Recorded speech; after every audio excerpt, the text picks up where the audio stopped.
Can I ask you, young man, a question? Yeah, absolutely. Hey, young man, can you point to Christ for me? Look who he's pointing to, big brother. Who he pointing to? Just be real. Yeah. He pointed to the so-called white man. But listen, now watch this.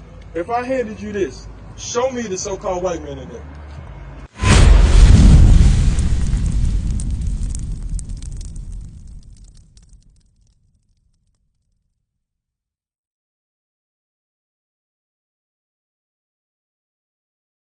She said, what's the difference between us and the Moors? So when we're showing her, just what he's showing you, we was taken into captivity by two groups. Basically, every other nation on this earth had a part in our captivity. But it was two captivity that was more prominent than the rest. The sub-Saharan captivity and the transatlantic captivity. The sub-Saharan captivity, these are when the Ishmaelites, y'all can give me this sign. Where's the sign at? There you go, bro. Right here. Hold that up for me. These are the Ishmaelites, the so-called Arabs, that took us into captivity and made us succumb to Muhammad. This is why a lot of our brothers and sisters subscribe to Islam. So when we was ruling in Europe under the title of the Moors, we was ruling under Islam. You understand? Because we have been taken into captivity under this nation. Watch this. And the Bible prophesies about it. Give me Joel 3 and 3. Watch this, big brother. Because you know this, we learned about Malcolm X. Remember Malcolm X had a good slogan. He was kind of going back and forth with Martin Luther King. And he was saying, Martin Luther King was saying, turn the other cheek. Well, Malcolm X was saying what? Fight. Stay in your ground. A lot of people started subscribing to that because in theory, that's a better option than letting somebody slap you the hell around. You understand? That's not what Christ taught. You understand? Because Martin Luther King hadn't come to the full understanding of Christ. But a lot of people started subscribing to Islam based off of what his message was. Watch this. But it doesn't mean that it was right. Watch this. Watch. Joel chapter 3 and verse 3. And they have cast lots for my people and have given a boy for an harlot. This is what the other nations did. They cast lots for our people and they gave a boy for a harlot. A lot of these nations used to use our boys as sex slaves, buck breaking. You read about this throughout history. This is what they're not teaching our kids in school. When they would take a slave, they would take you being the strongest buck in the middle of all the slaves, and they would have sex with you, demeaning your manhood. So demasculating you. So now nobody will look to the man as strength. They will take the woman and say, you know what? Now we're going to use her. This is the Willie Lynch letter. We're going to negotiate through her. So now she becomes the patriarch and the man becomes demasculated. You understand? Watch this. Go ahead. And they have cast lots for my people and have given a boy for an harlot and sold a girl for wine. And then they would take our young sisters and they would sell them throughout the plantations of America just for pleasure. That's what the wine means. For pleasure. Have you ever heard the term a bed witch? What's that mean? Okay, that's good. This is why we out here teaching. The slave master, you heard bed witch before? The slave master would take the young woman, he would send her to the bed in a cold winter to have her warm up the bed. So when he comes to the bed, now it's warm. Now after a drunk night with all the rest of his friends, he comes to a warm bed and he's raping our young daughters. That's the bed witch. That's selling our young daughters for wine, for pleasure. Watch this, read, come on. That they might drink.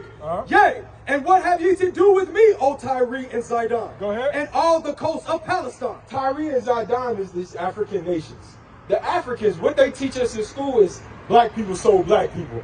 Would you sell your cousin into captivity? Absolutely. Hell no. Would you sell your son into captivity?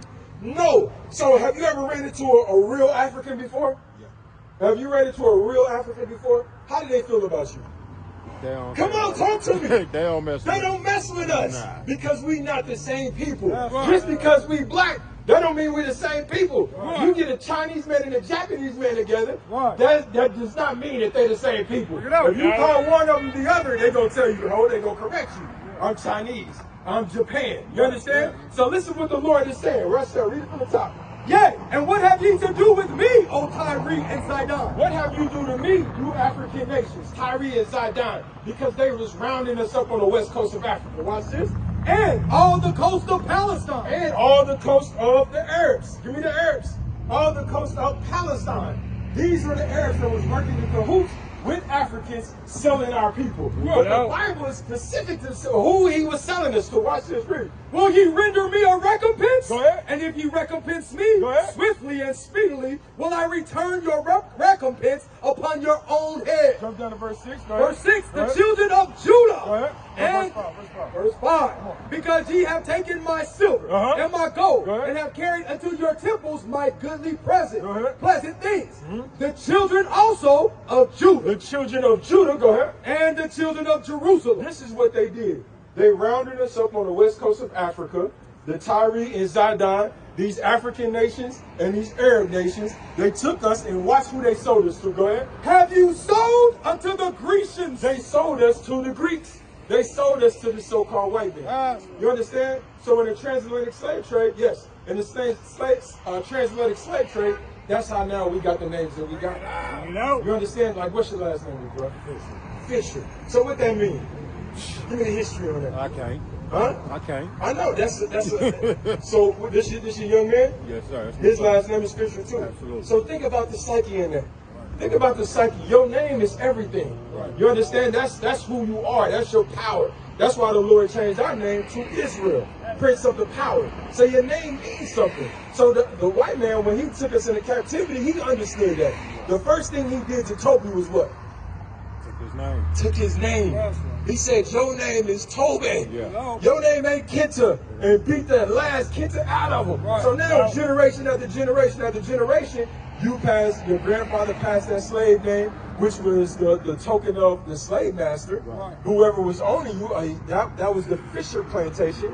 So now that name is passed on to the grandfather, to the grandson, you understand, to his son, and now we having family reunions. And we can't explain where we got that name from. Don't know where we came from. That's a curse. That's a token. And guess what, bro? You are the 12 tribes of Israel.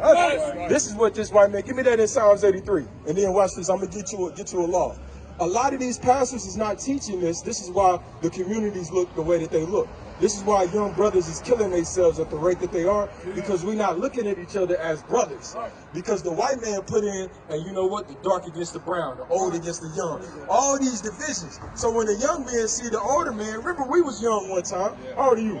I'm 46. We're about the same age. When we was young, we would not listen to every old man. You understand? And a lot of the old men that was feeding us, was they feeding us something right? Be honest now. A lot of them, the majority of us, bro, they was teaching us how to hustle. They was teaching us how to gamble, how to be players. That's what they was teaching us.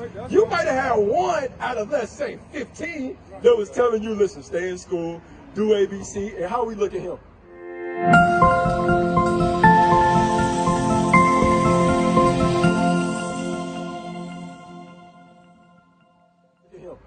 That's my father, so you know he came to me. Well, okay, well, how did the rest of the family look at him? Like a square? You understand? Like, damn, look at this brother. He taking care of you. Bro, you with that one damn wife? Look at all these hoes I got. You still with that one wife? That's how the black community look.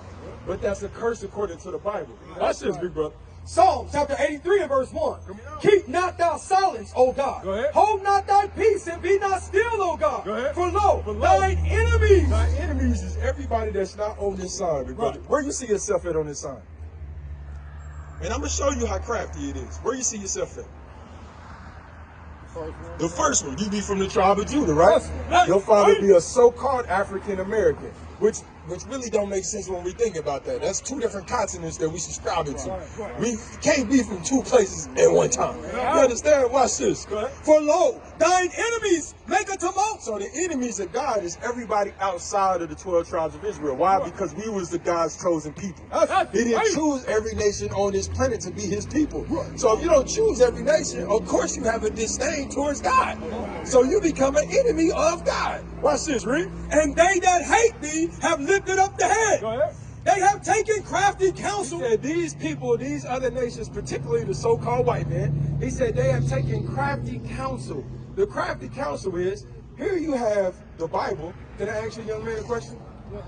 Hey, young man, can you point to Christ for me? Look who he's pointing to, big brother. Who he pointing to? Just be real. He points to the so-called white man. But listen, now watch this. If I handed you this, show me the so-called white man in there. Go. Show me where you read that Christ is a white man. He can't do it. He ain't gonna find me. You know why? Because that's not in the Bible. Yeah, it's not in there. These are crafty. Let me show you something, big brother. Let me show you something. I want you to hold that, and then I want you to go to Revelation chapter 1 and 14. These are the crafty counsels that, particularly this so-called white man, in cahoots with the rest of the nations, did against you, big brother. Watch this. Read this.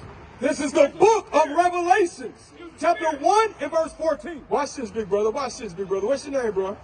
What's your name, big brother? Drizzle. Drizzle, watch this. His head and his hairs were white like wool. We read in the description of Christ. It said his head and his hairs were white like wool. Young man, touch the top of your hair. Touch the top of your hair. Look, that's wool. He's describing what Christ is. He said it was white like wool. Watch this, read. As white as snow. Go ahead. And his eyes were as a flame of fire. And he said his eyes was as a flame of fire. My brother, listen up, bro. Hey, bro, big bro, listen up, listen up. Watch this. We're showing you, he said his eyes was as a flame of fire. Look at this man's eyes right here. What color is his eyes, bro? Blue. Huh? I guess blue. His eyes are blue. That's the image that's in our grandma's house, that she got above her damn bed, that she prayed to every night, and that she is still in our mind, this is Jesus. You understand? But we read in what his eyes color? And his eyes were as a flame of fire. He said his eyes was as a flame of fire, big brother. Hey, now watch this. Hey, bro, watch this, because listen, you interrupted. You interrupted right now. You understand? We bringing out the word. The scriptures talk about somebody that come and cause confusion. And I know this ain't what you're trying to do. But those that cause confusion, you following after this so-called white man. You understand? If you bring any type of confusion to the situation that we trying to show that, because we asked the young brother, hey, what color is Christ? And who he point to? So we trying to cast down imagination in his mind that this is not Christ. That Christ actually looks like him. And we showing him where he can substantiate that. If somebody asks him with evidence. So you not out here in an ignorant state. Now watch, we reading it, come on. And his feet like unto fine brass. He said his feet was like fine brass. What color is brass, big brother? Brown. So what color, now watch this, it's going to even go a little deeper, watch. As if they burned in a furnace. If you put that brown brass in a furnace, what color it turn? It turned darker. You understand? So how is John describing Christ? Black. So if he put this image right here, this go back to that Psalms 83. Watch this, read. Psalm chapter 83 and verse 3. Go ahead. They have taken crafty counsel against thy people. This is the crafty counsel that he's taking against our people. First he took your name, now he take your God. Because the God, this black Messiah is only a God of the 12 tribes of Israel. So let me change the image. Let me put this image in there, because I know niggas won't read. Niggas just want to smoke, drink, and get high and have sex, whore their women out. I can put this image all over, even though I don't change it in the Bible, that Christ is a black man. And I know you won't read to understand that. What is a nation?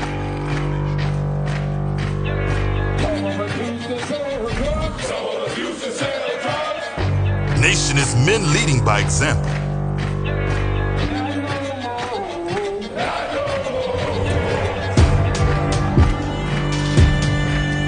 Nation is family.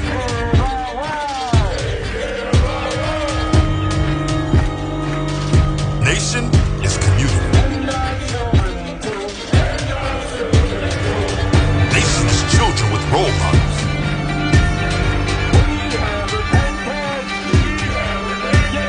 Nation is unity.